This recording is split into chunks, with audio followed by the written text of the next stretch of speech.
So hello guys, welcome back to my YouTube channel. I am Kamlesh Kumar. So today discuss about the IV fluids. IV fluids क्या होते हैं, इसके uses क्या क्या हैं, इसके बारे में हम कंप्लीट वीडियो बनाने जा रहे हैं और उसके बारे में हम टोटली डिस्कस करेंगे। तो सबसे पहले हम शुरू करते हैं। IV फ्लूइड्स क्या होता है। IV फ्लूइड्स एक ऐसा लिक्विड होता है जिसमें ग्लूकोज, सोडियम, पोटेशियम क्लोराइड, ऐसे बहुत सारे इलेक्ट्रोलाइट्स क्या होते हैं, प्रेजेंट होते हैं। देन हम इसके टाइप्स के बारे में बात करते हैं। तो सबसे पहले आता है हमारा NS नॉर्मल सलाइन, फिर सेकेंड आता है हमारा DNS होता है, RL होता है, आइसोलाइट होता है और मिनिटोल होता है। देन सबसे पहले हम क्या करते हैं, NS के बारे में बात करते हैं। NS जो होता है वो नॉर्मल सलाइन होता है और इसमें 100 ml में 0.9 ग्राम NaCl होता है, सोडियम क्लोराइड होता है और बाकी सारे डिस्टिल वाटर होता है 100 ml में।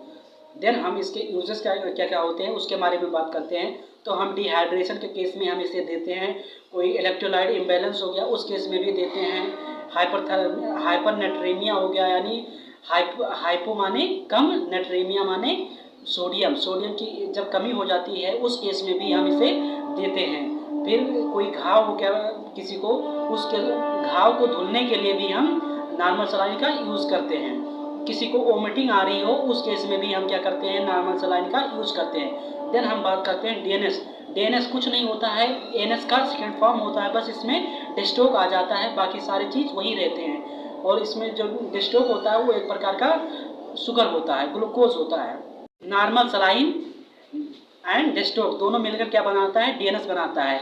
डेस्टोक नॉर्मल सलाइन 100 ml कंसनटेंसी में कितने कितने क्या क्या इक्विवेलेंट होते हैं। तो डेस्टोक जो होता है वो 5 ग्राम होता है, सोडियम क्लोराइड होता है 0.9 ग्राम होता है और डिस्टिल वाटर जो होता है, बाकी जितनी 100 ml में जो बचा बाकी सारे क्या होता है, डिस्टिल वाटर होता है।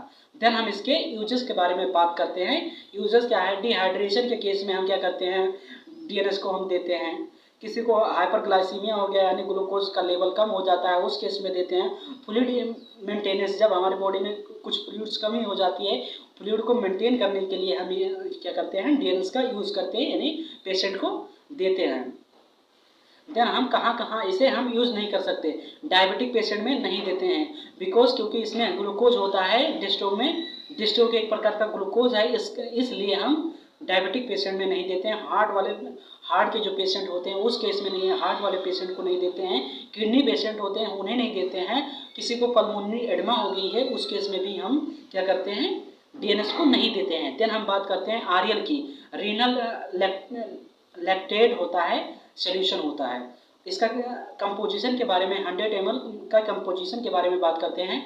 इसमें लैक्टिक एसिड होता है 0.24 ml होता है।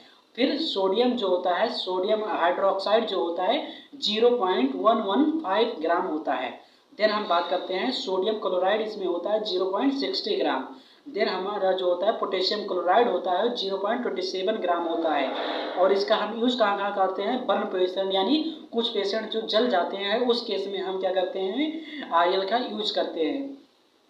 किसी का एक्यूट ब्लड लॉस, यानी ज़्यादा समय से ब्लड लॉस हो गया है, ज़्यादा ब्लड लॉस हो गया है, उस केस में हम क्या करते हैं, RL का यूज़ करते हैं। देन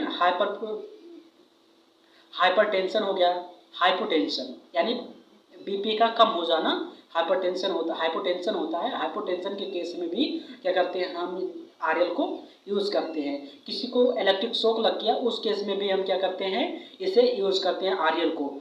और यहाँ तक अगर अब यहीं पर हम अपने टॉपिक को ख़त्म करते हैं। बाकी जो हमारा बचा है आइसोलाइट, जो मिनिटोल बचा है, उसे हम नेक्स्ट वीडियो में हम कवर करेंगे। और यहाँ तक अगर किसी को कोई भी डाउट है तो हमें मैसेज करें, इसमें कमेंट करें, कमेंट में हम देखेंगे और उसका रिप्लाई करेंगे और नेक्स्ट वीडियो में हम उसका आंसर भी देंगे। Thank you for watching, thank you.